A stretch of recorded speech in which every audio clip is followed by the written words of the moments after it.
wabarakatuh, and good morning. I'm Muhammad Syafiq Muhammad Nazri, student of Open University Malaysia, Faculty of Science and Technology, semester 3, year 2019. Today, I would like to tell you or to discuss about the safety, health, and environmental management, which is the case that I prefer is Sungai Kim Kim cases, which is occurred on March 2019. So the pollution is the introduction of the contaminant into the natural environment that cause adverse change, and also the pollution can take the form of the chemical substance or energy such as noise, heat, and light. The components of the pollution can be either foreign substance or energy or naturally occurring contaminants. In 2015, pollution killed 9 million people in the world. Sungai Kim Kim cases occurred on 13 March 2019. 2,000 people and causes 111 schools in Pasir Gudang to be ordered closed. Meanwhile, from the 2,000 people, 947 were treated with 9 in the intensive care unit or ICU of the Sultan Ismail Hospital, HSI. And also the state government approved the emergency allocation of 6.4 million as instant aid for cleaning works and to be given to the victim and their families, as well as security staff exposed to the dangers of the pollution. From this case, the 3 people, including 2 factory owners, were detained. The Sungai Kim Kim Department of Environment showed that all contain an organic solvent, benzene, toluene, xylene, benzene, and dilaminase. They conclude that the cleaning process of by the government was not done 100%. In the meantime, Putrajaya, by the Local Government Material Coordination Council (JBPM), take the action to do the cleaning and removal the material for the 100%. It will be completed by June 2019. The pollution problem was caused by the used tire processing factory. So for this case, the government or police already arrested the 3% for the used tire processing factory and charged them of the not properly dumping the chemical material in the Sungai Kim Kim. And the second problem is the pollution material was not cleaned properly and 100% by the contractors and the authority. The process of the removal and cleaning the pollution of the Sungai Kim Kim was not done 100%. So, meaning that this pollution can happen again at any time. Pollution already occurred 2 times, for March until June 2019. That's because the cleaning process was not done 100%. The effect of the pollution of Sungai Kim Kim that caused the 2,000 people and 111 schools were closed. And the second one is the effect of the Sungai Kim Kim was the benzene. Benzene can cause cancer to the people which have the contact to the chemical. The Department of Health found that the benzene, toluene, xylene,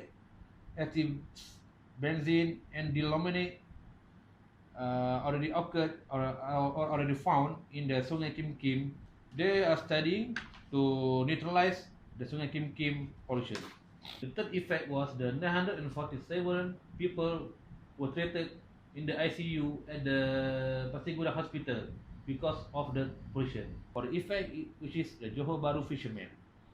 So the Johor Bahru fishermen complained on 7 March 2019 that the income of their revenue have dropped 50% over last 10 days since the incident happened. So the effect of the water pollution is eventually going to reduce the quantity of the water that can be used from water bodies. Pollution not only affect human life but also the rest of the animal kingdom and the ecosystem in general.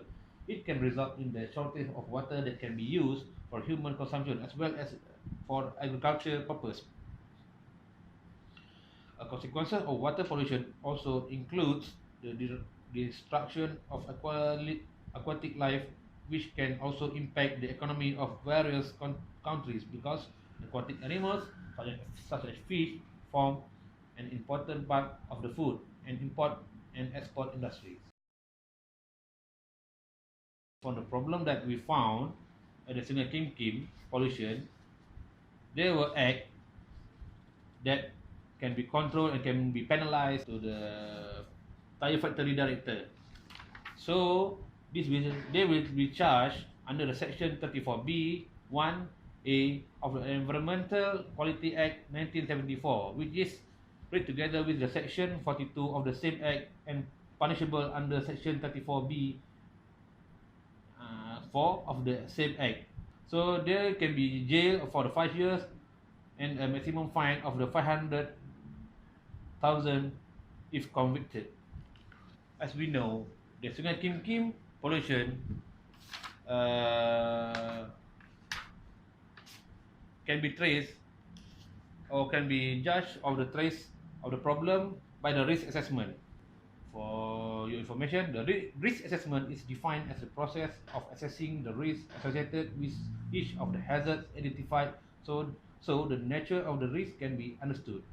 This includes the nature of the harm that may result from the hazard, the severity of that harm, and the likelihood of this occurring.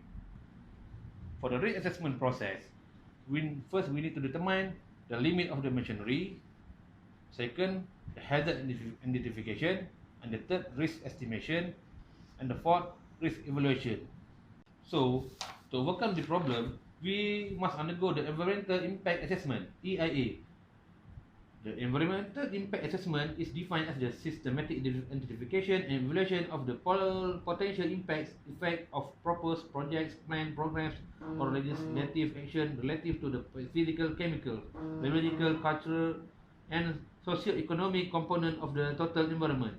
As a long-term and comprehensive measure for any major development project, the government has incorporated environmental factors along with techno-economic factor in the hope of avoiding the emergence of pollution problems in the future.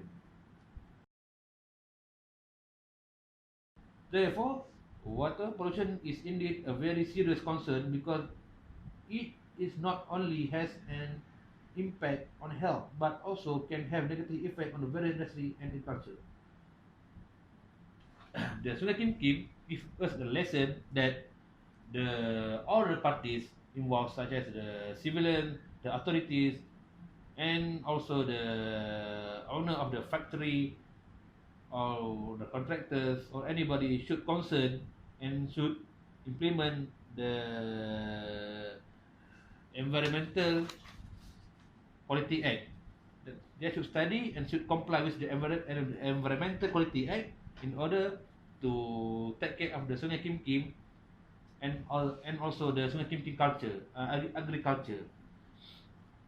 Therefore, these issues can be a lesson to everybody to take care of the environmental to avoid the unwanted problem from happen. Thank you.